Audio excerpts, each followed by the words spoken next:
only in our profession do we look at an example of failure and decide we have to get out of the business completely. So someone can find a lousy charter school, they say, well, there, that's the proof right there. Now we should stop rolling innovation.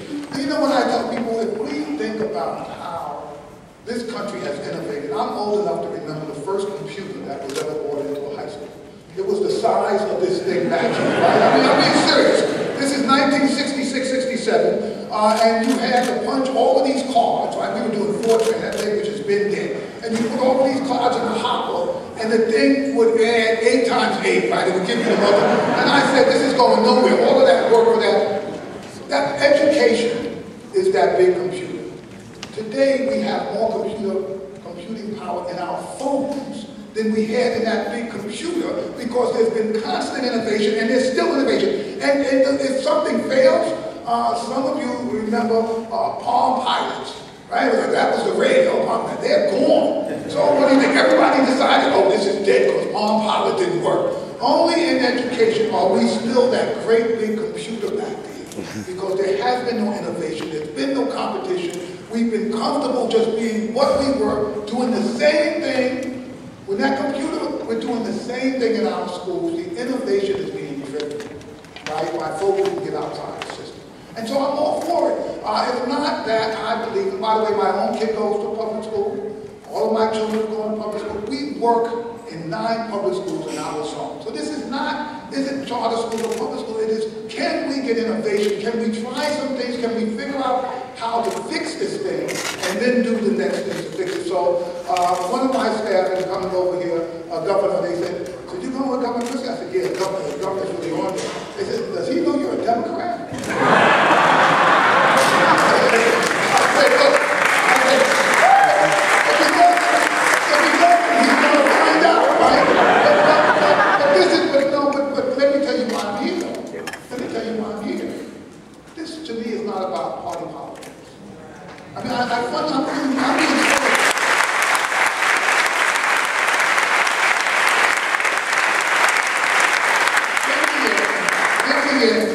Business has to come to the table. Our political leaders have to come to the table. Our unions have to come to the table. Everybody has to come to the table and say, look, we failed. Right? We did this. It's not everywhere. There are great schools in Jersey. I'm not saying that. Of course there are. But in large areas, we failed. What are we going to do? And what are you going to do? And what am I going to do differently so that we can drive this reform and save our kids? So that's why I'm here, and I'm rooting for all of you in this room to do what needs to be done in New Jersey to save your kids.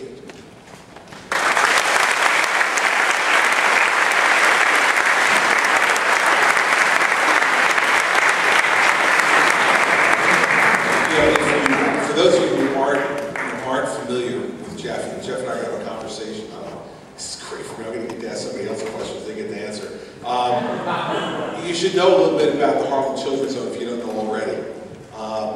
It's an area in Manhattan, obviously, that covers less than 1 square mile, and it's home to about 10,000 children. The neighborhood's coming back to life. Newly renovated townhouses are side by side with buildings that have fallen victim to violence, drug use, and despair. Local businesses next to national chain stores. But despite all the renewal, nearly all the children live in poverty. We know that. 2/3 of them score below grade level on standardized tests, and that's why Geoffrey had a good education himself, both at Bowdoin and at the Harvard School of Education. Came back and claimed this territory as his own and tried to save it down, block by block, child by child. And the results are extraordinary. The results of the Harlem Children's Zone, which I'm sure, as I'm asking questions, Jeff will be able to share some of that information with you too. But the results are extraordinary, and this is somebody who you see when you go to see the film. Talks about how he decided that if he ever got a chance to get out of the neighborhood where he was and get a great education, he was going to come back and change lives, and that's what he's done. So, the first question I'll ask you is, talk a little bit about, you talked about innovation. What's the freedom that you have and what you're doing now in the Harlem Children's Zone that you didn't have when you were teaching in the traditional public schools? I think it's really interesting. I think that the big difference for us is we can meet as a team administrators and teachers figure out what we need to do and do it, and we don't have to talk to another person, right? It's just those of us in the room. We sit down and say, you know what, that didn't work. And if you guys are there, that didn't work. I say, so we need to come up with a new plan. And if the plan is we need to work Saturdays, that's the plan. Then we work Saturdays. If the plan is we need to work July, because it's not happening for our kids, then we work July. We don't have to go and refer to any documents about what we can and cannot do. We can meet as a team of educators with a mission and say, how do we, look, there's some people who could do it and they wouldn't need July. Look, we can't, right? We need extra time. We need to figure out how we get our kids who are years and years behind on grade level. And it takes, for us, it takes a long time. It takes us 3 or 4 years. If a kid is 2 years behind to catch that kid up, but we've got to work extra hours in order to do that. So I think that's the big difference. I will tell you the other big difference. We make mistakes from time to time in hiring teachers. You bring in the good people, they work really hard, they can't deliver for my kids. I had a group of teachers, 6th graders, they worked with those 6th graders all year. The kids did not do well. Those folks are not people. We fire people who can't deliver for our kids. And that's another thing people are mad at me about, is because if you come in and we find out, having made the mistake of bringing you in, that you can't teach, right? We work with you and we try and we support you and we do all the things, and if the kids don't learn, well then you have to do something else. You cannot be inside our schools. And I think that kind of freedom to make the decisions, you know, if you run a business, I don't think there's anything controversial about these kind of decisions. If you run, everybody I know who runs a business in America meets with their team, figures out what they need to do, and then does it. When people don't work out, they let them go and they replace them with better people. That's the way most businesses run. If businesses are not successful, they go out of business. That happens everywhere except education. Education is the only place you have the option to fail. Right? It's an option. Right? So the kids didn't make it.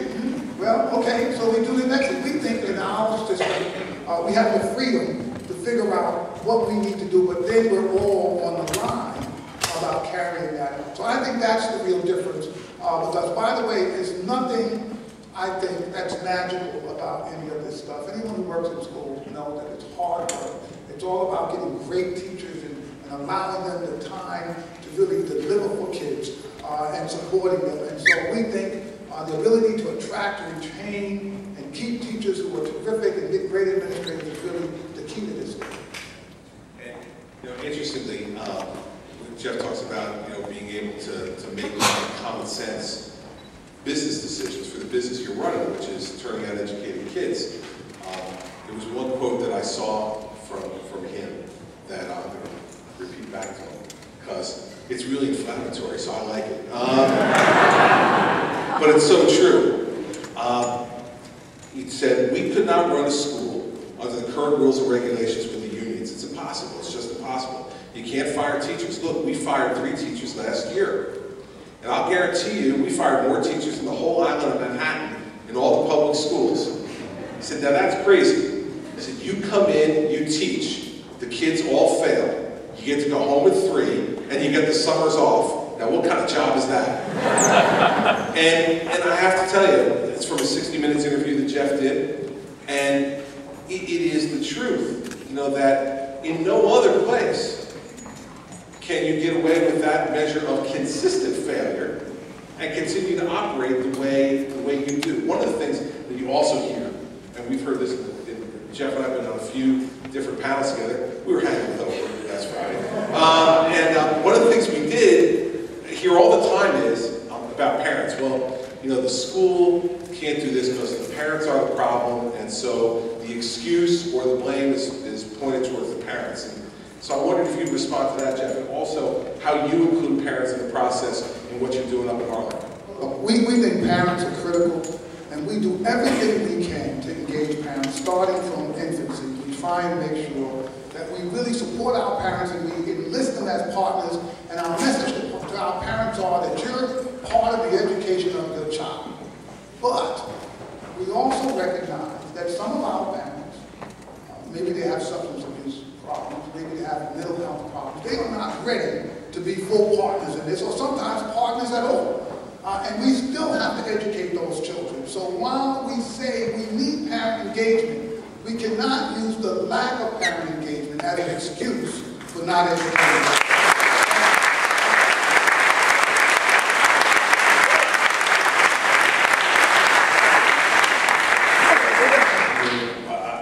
I renewed a discussion in New Jersey starting on Tuesday, as you know, because we've spoken about accountability and results that you demand from your teachers.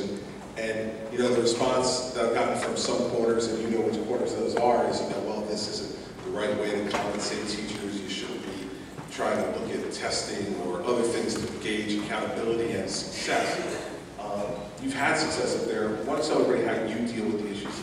Accountability, engaging success, tracking that, why it's worked up there, and why it might work here. Well, I think in the end, this is one of those issues that, again, people get upset about. This issue of, can we measure teacher effectiveness? Can we hold teachers and principals accountable for the results of young people? There are a group of folk who want to argue that you can't do that. God. That to me is one of those things that if you start down that road that you really can't measure teachers, then let anybody teach. Why you can bring in just people off the street and say teachers, it doesn't matter, we can't measure it anyhow. We don't know what good teacher really looks like. I think we actually can measure whether or not a person is a good teacher.